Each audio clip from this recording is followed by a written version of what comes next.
I recently watched Dragon Ball Super Superhero in theaters.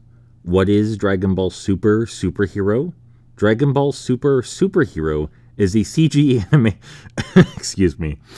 Dragon Ball Superhero is a CG animated film in the Dragon Ball franchise, which sees the return of the notorious Red Ribbon Army, and also shines a spotlight on the oft-ignored relationships of distinctly non-Goku individuals. That is to say, Gohan and Piccolo are the primary stars here, as they attempt to dismantle a misguided super genius's powerful androids and once again prevent the destruction of the world.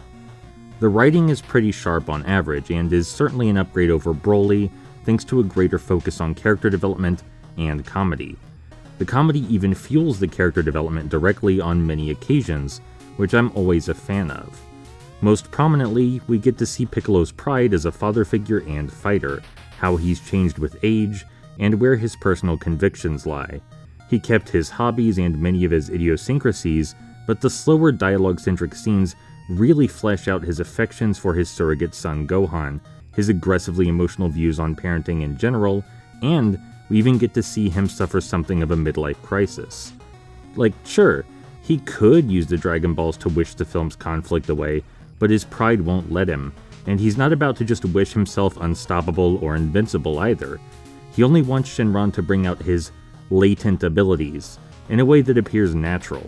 This is a great parallel to Bulma similarly making minor cosmetic changes to her own body using Shenron's wishes.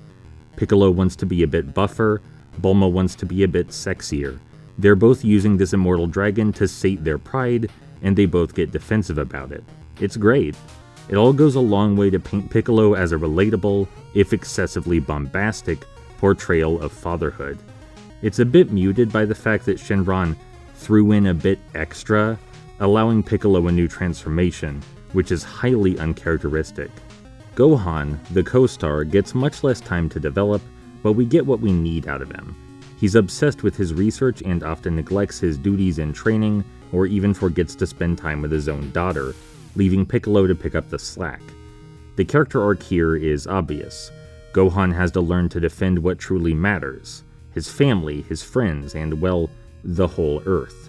He's been too complacent, and seeing his long-lost heroism and burning conviction eventually reignited is supremely satisfying.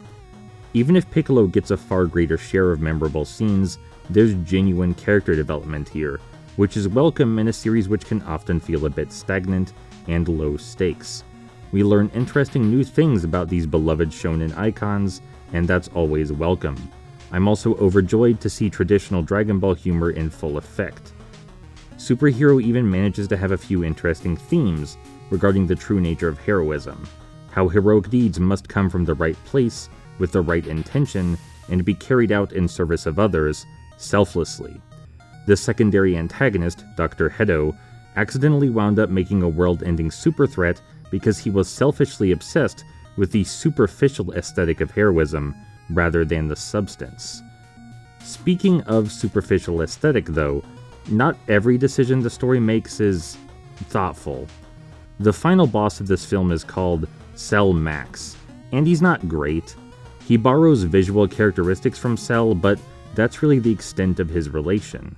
He's utterly dull otherwise. In DBZ, by contrast, it was very clear why the original Cell was powerful, and exactly who he was.